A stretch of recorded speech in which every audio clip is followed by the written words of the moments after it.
Esto es lo que sucede esta mañana aquí del lado de acá de la frontera. Constantemente están siendo revisados los últimos inmigrantes, que se pueden ver a través de la cerca, por las fuerzas militares que están bajo el control aquí de la zona fronteriza. Después los van montando en estos autobuses. Primero eran pequeños autobuses, ahora son estos autobuses grandes que los llevan hacia algún centro de detención dentro del territorio de los Estados Unidos. Estos no son grupos nuevos, son los que llegaron ayer, que estaban acantonados en una tierra de nadie aquí, entre la frontera de México y los Estados Unidos. Como pueden ver, hay miembros de la Guardia Nacional con sus fusiles M16, fusil de reglamento de combate, custodiando la parte de afuera del lugar. Esta es una operación que comenzó temprano en la mañana y que todavía perdura, porque los grupos que están sacando, primero eran de 10 en 10, ahora con estos autobuses grandes, imaginamos que sea mayor la cantidad de personas. Ahí, como van a ver, los van a empezar a conducir hacia el bus, van a salir por la puerta, los ven al fondo, cruzar por delante del bus con las manos detrás, después de haber sido revisados, y siempre son grupos de a 10 los que se mueven después de revisados, como los pueden ver, y los van subiendo al autobús. Repito, esto está pasando constantemente desde hoy temprano y no ha cesado. No sabemos cuántos quedan por procesar, pero mientras está el proceso funcionando, la rutina sigue siendo la misma. Esto es parte de la cobertura especial de Mega News y Voz Media sobre la crisis aquí en la frontera sur. Algo que no se puede perder y que solo lo verá aquí en Mega TV. Bueno, y eso era precisamente esta mañana lo que nos estaba contando Camilo, pero ahora vamos a hacer contacto directo con él allá, a la zona fronteriza de Ciudad Juárez y El Paso, Texas, cubriendo, por supuesto, en directo la crisis migratoria. Adelante, Camilo, cuéntanos cómo están las cosas allá. Hola, Diana, precisamente estamos en la puerta número 42, que es por donde estaban sacando a los últimos inmigrantes que entraron ayer bajo el título 42, ya hoy es el título 8 el que está en funcionamiento, pero ya paró, ya no están sacando a nadie, ya cerraron la puerta. O sea, esto es lo más cercano que podemos llegar a lo que era la puerta fronteriza 42, las puertas irregulares por donde estaban sacando a las personas. Quedan algunos inmigrantes adentro, no sabemos por qué, no fueron procesados, no están dejando pasar a nadie. O sea que esos inmigrantes en esas casas de campaña improvisadas son los que llegaron ayer, parte de los que llegaron ayer. Otra cosa es que anteriormente por estas puertas a los que procesaban los soltaban. Esta vez vimos que no los soltaron, sino que se los llevaban en buses y los sacaban de aquí. ¿Qué es esta zona? Bueno, esta zona es una zona además que le ha costado la vida a muchos inmigrantes, porque tenemos un canal, que es un canal que corre paralelo a la frontera, paralelo a la cerca, al muro, que tiene mucha corriente y que le ha costado la vida a varias personas que han tratado de saltar el muro y meterse allí, porque las corrientes los arrastran y es difícil salir, imposible casi, porque solo hay de vez en cuando alguna escala, alguna escalera. Como pueden ver, miren, los anuncios inclusive advierten que no se debe lanzar aquí por las corrientes que existen. Este es el lugar ahora mismo donde quedan algunos inmigrantes y como pueden ver, aquí están todos los medios de prensa, está el Border Patrol, y si te miras hacia el otro lado, César, ellos podrán ver inclusive los centros de transmisiones móviles de los canales de televisión de las cadenas nacionales también están aquí. Este sitio por la mañana era un hervidero de autobuses y de camiones, pero ha ido disminuyendo la presencia inclusive de la prensa por la situación que ya es del título 8. Se acabó la entrada libre, se acabó el paso, se acabó inclusive esa extraordinaria posibilidad que tenían de entregarse, de que le tramitaran unos papeles y los dejaran salir. ¿Qué pasa? Que cuando salían ellos pensaban que con la residencia, porque no leían bien los documentos o no entendían, pero en realidad lo que estaba diciendo el papel que les estaban entregando era que ellos tenían una orden de deportación desde que llegaron aquí y que lo que les están dando es un día en corte dentro de 1 año y medio para que justifiquen por qué no deben ser deportados. Diana, regreso contigo. Sí, Camilo, tenemos una pregunta. ¿Qué es lo que está pasando con los cubanos en esa frontera? ¿Cuántos podrías decir que hay? O más o menos, más bien, ¿qué es lo que están viviendo ellos allá? Mira, los cubanos, a diferencia del resto de los emigrantes que tú ves que se quedan aquí, los cubanos en cuanto salen se organizan un poco y se van. Están llegando cubanos no en la cantidad de venezolanos, no en la cantidad de centroamericanos, pero sí hay una presencia de cubanos, inclusive todos cuando llegan te explican que han venido por la selva, porque ya saben que en balsa los miran a todos. Estos cubanos también están recibiendo una orden de deportación con un día en corte. Pero a diferencia de los que se quedan aquí, de la población flotante de migrantes que hemos visto aquí, tienen inclusive miedo a ser deportados, tienen inclusive familiares, por ejemplo, conocidos que han sido deportados o regresados del lado de la frontera, y entonces lo que hacen es irse del Paso. Ellos saben que El Paso, por lo general, es una ciudad de tránsito. Otro aspecto importante es que muchos de estos cubanos aquí han entrado con parol humanitario, porque resulta que el parol humanitario está favoreciendo a muchísimos cubanos y que hay un 18%, alrededor de un 18% de los cubanos que entran con parol y con la protección de nuevo tipo del patrocinador, como se le dice popularmente. Diana. O sea que diríamos que estos cubanos están básicamente yéndose, por ejemplo, para Miami, para Nueva York, las zonas donde se están concentrando los cubanos se mueven. Para donde les da el dinero. Asombrosamente, que no es lo habitual, la mayoría no va a Miami ni a New Jersey. Están yendo a lugares tan extraños para mí como Cincinnati, como Chicago, como Illinois, que es a donde les han dado los derechos a ir, o sea, a donde lo han enviado.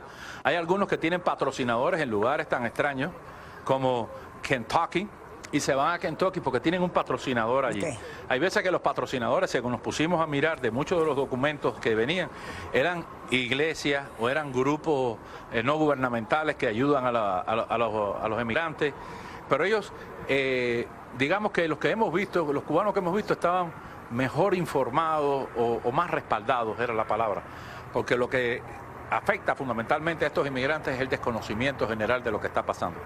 Ahora mismo no sabemos qué va a pasar con esta gente. Esta gente entraron bajo el título 42, que ya no se puede aplicar, y están bajo el título 8 en esas casas de campaña, que donde lo que les toca aparentemente es devolverlo a México. Y repito, los que salieron hoy de aquí no salieron libres con el papel como estábamos viendo durante estos días. Salieron, los montaron en un bus y los llevaron a un centro de detención. ¿Qué puede pasar con ellos? Veremos en las próximas horas, pero lo más posible es que los devuelvan a México. Seguimos con más, Diana.